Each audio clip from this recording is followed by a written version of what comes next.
Secretary general, অন্যান্য নেতৃবৃন্দ এবং এখানে আমাদের অন্তর্বর্তী সরকারের বেশ হিসেবে আছেন, আরো অনেকগুলি অনেকে উপস্থিত আছেন। আমাদের নয়া দিগন্তের সম্পাদক, প্রকাশক এবং রিপোর্টারবৃন্দ, কর্মীবৃন্দ, আসসালামু আলাইকুম।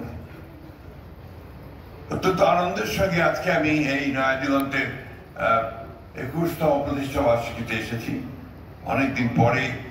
কারণ নয়া দিগন্ত আমাদের কাছে একটা সংগ্রামের নাম।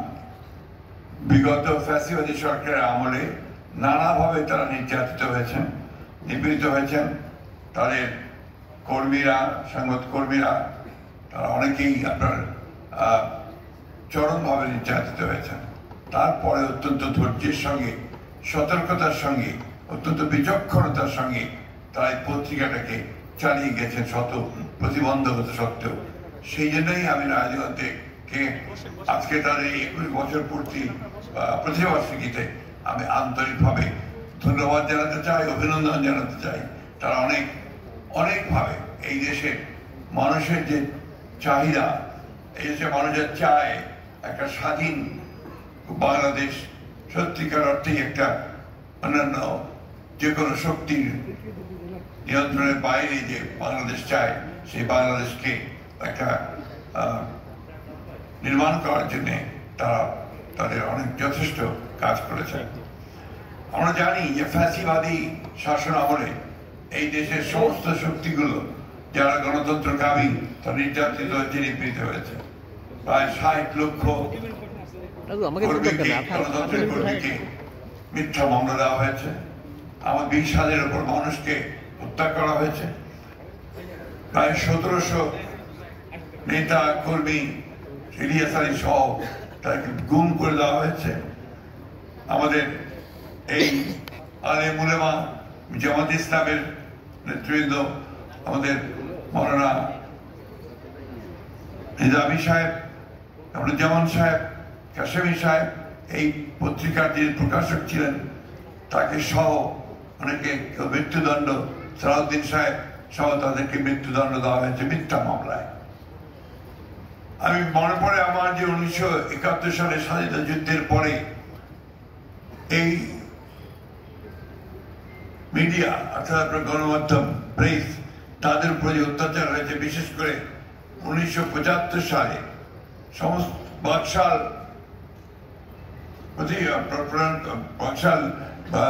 প্রতিষ্ঠিত করবার পরে এই সমস্ত সংবাদ মাধ্যমগুলোকে বন্ধ করে দেওয়া হয়েছিল। আমার মনে পড়ে তখন সাংবাদিকরা তারা সবাই বেকার হয়ে গিয়েছিলেন।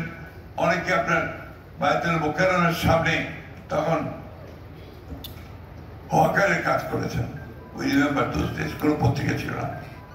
1975 সালের পরিবর্তনের পরে শহীদ প্রেসিডেন্ট জিয়াউর রহমান প্রথম এই একদলীয় শাসন ব্যবস্থা থেকে বেরিয়ে এসে বহুদলীয় শাসন ব্যবস্থা প্রতিষ্ঠা করেছিলেন এবং সংবাদপত্রের স্বাধীনতাকে নিশ্চিত করেছিলেন।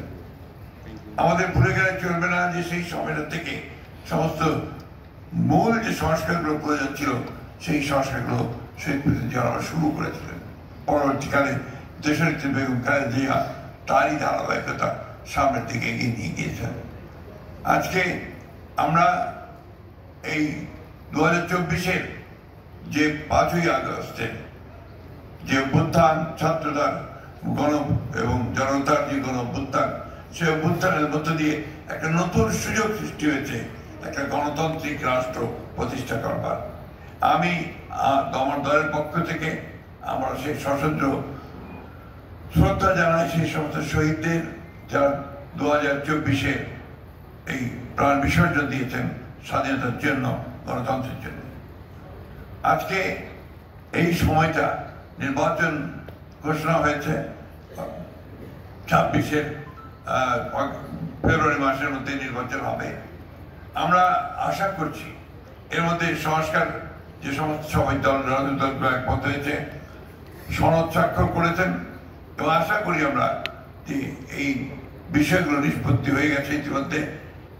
সঠিক সময়ে নির্বাচন অনুষ্ঠিত হবে। কিন্তু আমরা মনে করি একটি এই সকলের কাছে গ্রহণযোগ্য নির্বাচনের মধ্য দিয়েই আমরা কিন্তু একটা গণতান্ত্রিক ব্যবস্থাতে ফিরে যাওয়ার সুযোগ পাবো। সেই সুযোগ সৃষ্টির জন্য আমি আহ্বান রাখবো সকল রাজনৈতিক দলের কাছে যে আমাদের ছোটখাটো সমস্যা এগুলোকে দূরে রেখে গণতান্ত্রিক ব্যবস্থা থেকে আমরা ফিরে আনার জন্য সবাই এই নির্বাচনে অংশ নেই এবং গণতান্ত্রিক ব্যবস্থাকে ফিরিয়ে নিয়ে আসি। আমি সব শেষে নয়া দিগন্তকে আন্তরিকভাবে ধন্যবাদ এবং কৃতজ্ঞতা জানাতে চাই যে তারা সত্যিকার অর্থেই একটি বস্তুনিষ্ঠ সংবাদ পরিবেশন করে চলেছেন এবং গণতন্ত্রকে প্রতিষ্ঠা করবার জন্য তারা কাজ করেছেন।